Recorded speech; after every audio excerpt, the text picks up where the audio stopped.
I have your attention, please?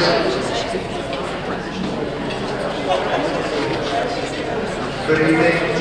My name is Jerry Renetsky, Chairman of the Operating School Committee, and on behalf of the School Committee, the Board of Selectmen, Finance Committee, and the Secondary School Building Committee, I'd like to welcome you to tonight's meeting and thank you for coming out.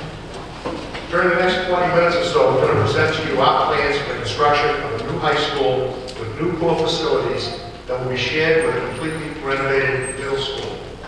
During the presentation, we're going to take you through the history of the project, our partnership with the Mass School Building Authority, the cost of the project, how the project will satisfy the educational needs of our children in the 21st century.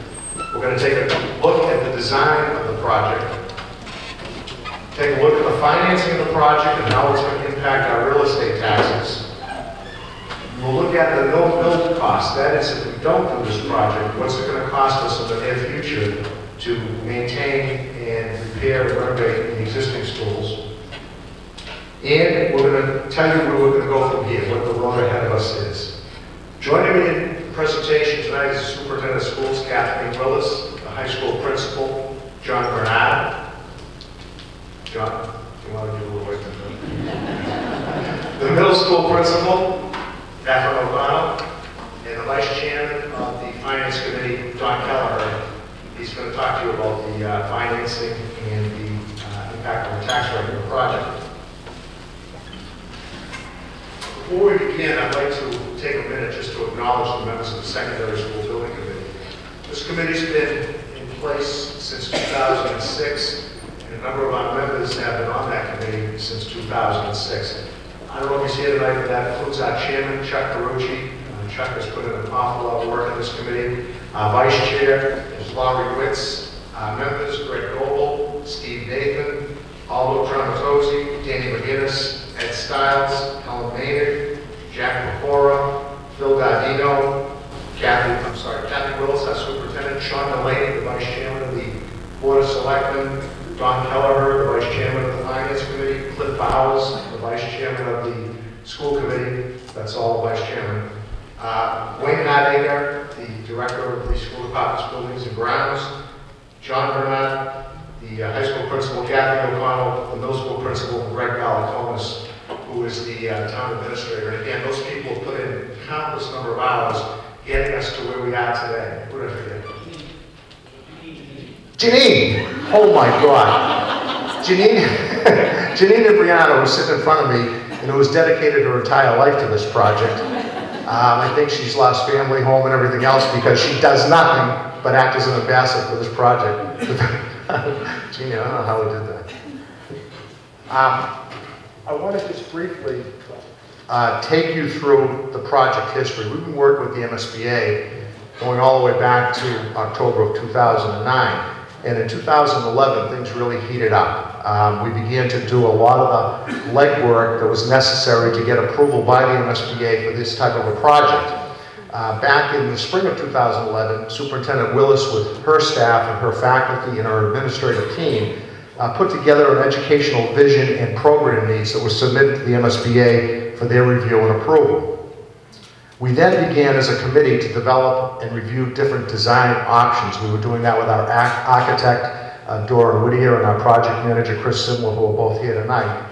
And we came up with several different options which we submitted to the MSBA. And finally, in August of 2011, we selected the preferred option, which is the option that you're going to see and get to take a look at tonight. Our feasibility study was approved by the MSBA back on September 28th of 2011, and on December 9th, we submitted our schematic design to the MSBA for their review. On January 3rd, a contingent of us went in and met with the Mass School Building Authority staff. We reviewed the project with them, we dotted the I's, we crossed the T's, and we got to a point where I think we had a meeting of the minds on the scope of the project, the design of the project, and the cost of the project. On January 25th, a week from today, the MSBA Board of Directors will vote on whether or not to approve the project that we are presenting tonight. And I think that based on the meeting we had on January 3rd, I think there's a very good likelihood this project will be approved on January 25th. I want to talk briefly about our partnership with the Mass School Building Authority. almost 2 years ago, when we first met with the MSBA, we began a very, very important collaborative partnership with them. This is important because the MSBA has provided $8.4 billion towards school construction projects in the Commonwealth over the last 7 years. And we feel that it's time for us to get some of that money coming back to North Reading. The cost of our project is $107,723,574. If you'd like to round off, that's $107.8 million. The difference in the price today and what it was back in November when we first did our preliminary estimate of the cost of this project, and I want to stress, at that point in time, it was a preliminary estimate, but the difference in the cost is a result of several factors. One of them, after collaborating with the School Building Authority, we determined that we needed to carry a contingency of about $4.5 million on this project, and that's standard for a project of this size. That's money that we may or may not use during the construction phase, depending on what types of situations or circumstances come up that we haven't necessarily anticipated. We also had to find a way to relocate the school department central office. Currently, it's located in the middle school. That space is going to be used for other learning space. So we had to find a place for the central office. And we also had to provide team rooms, bathroom facilities, and storage space down at the turf field. So those items, combined with a few other things that weren't anticipated when we did our preliminary budget, added up to about $10 million, and that's how we get to the $107.8 million today. The good news is that the Mass School Building Authority has agreed with us to pay 51.49% of the cost of the the eligible project costs. That's not the entire project cost, because there's about $10 or $11 million that aren't considered for reimbursement. So it's a 51.49% of the eligible cost, but that translates into approximately $47 to $49 million that the School Building Authority will pay towards the completion of this project. That leaves the town of North Reading with approximately $58 to $60 million that we have to raise as our contribution to the project. We have 120 days from the approval on January 25th to get the town to approve that $58 to $60 million. And later in the presentation, we'll come back and talk to you about the procedure and the process for raising that money. At this time, I'm going to introduce Superintendent of Schools Kathy Willis, and she's going to come up and take the next phase of the presentation.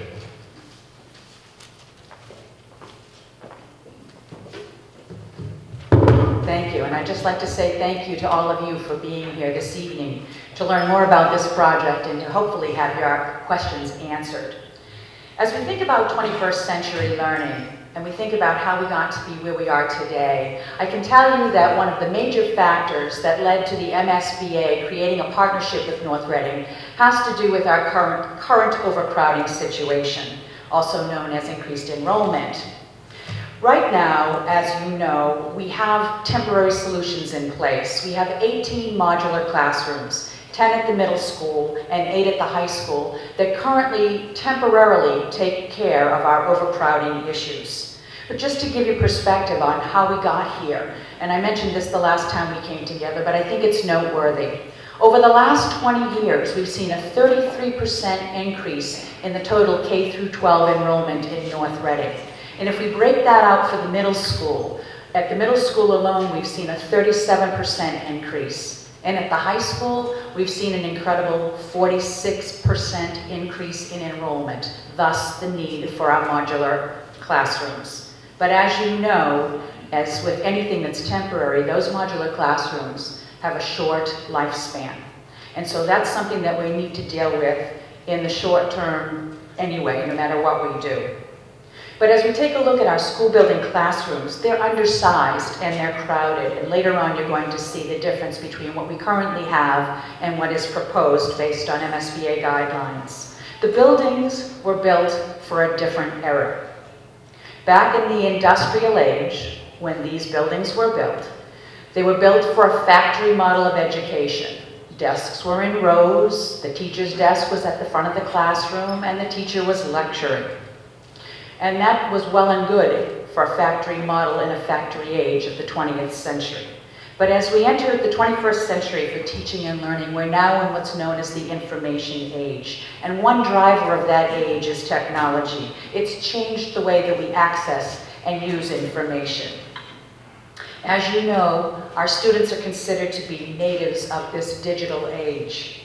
And so in an educational environment that supports 21st century learning, there are critical skills that our students need in order to be college and career ready. And those skills include critical thinking and problem solving to develop expert thinkers. They also need to develop communication and collaboration skills to prepare them for very complex communication systems of the future. They also need to be creative and innovative, which will foster their ability to apply their imagination and to invention as we think about what the jobs may be in the 21st century that haven't been invented yet. So what does this learning look like as far as learning communities are concerned? They're very different from desks in rows. The collaboration requires spaces where students gather to engage with others in the learning process. All classrooms don't look the same. Some are large and some are small, and you'll see a demonstration of that as more slides are to come. The learning activity decides and defines the need for the space in which the students will engage in the learning. In a 21st century school, teachers will engage in rigorous interdisciplinary teaching and learning about real-world issues with students. So they'll have an opportunity to bring classes together in some of those larger spaces to engage in project-based learning. In a 21st century school, there will also be professional collaboration spaces rather than isolated department offices, so that educators will engage with their colleagues on an ongoing basis, as opposed to coming together on a few professional development days that we have built into a school year. It's been said that where teachers are actively engaged in their learning, there's a high likelihood that our students will be actively engaged in their learning. And how is that engagement supported? It's supported through technology integration. The entire building will support the use of technology as a teaching and learning tool. Spaces will be wired so that digital devices can be used anywhere, at any time. We won't need to go to a computer lab in order to engage with that technology. And the use of technology will be organic and authentic, and that's what our students are used to now, outside of school. But in school, that's not the case. We do have a dream for what we want for the future, for your children, and for the children of the future. And so now I'm going to invite high school principal John Bernard and middle school principal Kathy O'Connell to bring these dreams for 21st century learning to life as they take you through these slides around project design. Kathy and John.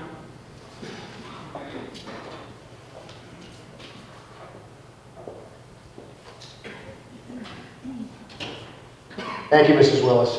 This truly would be a dream come true. I want to thank you all on behalf of Mrs. O'Connell and myself. I want to thank you too for being here tonight. This project is very exciting, and we're going to spend a few moments now together taking you through both facets of the project, middle school and high school. This first slide is intended to represent for you the overview of the site as it currently exists with a drawing of the proposed building. So if you can orient yourself a little bit, this would be Park Street over here with the existing turf field. And you can see there's an overlay right here. That's the existing high school. That's the building that we're in now. There would be a road cut that would lead to the new building. And if you could, again, using your imagination maybe a little bit, this is the existing middle school. So all of this that you see here would be added on. We're going to refer in a few moments to what the shared core facility constitutes, and also take you through the high school academic wing, all of which would be new. What's coming up on the screen now is the video that was playing out in the lobby that I know many of you were attracted to. I'm just going to walk you through this. It's quite exciting, and for many of us, we saw it for the first time completed today, so we're still quite excited about seeing it.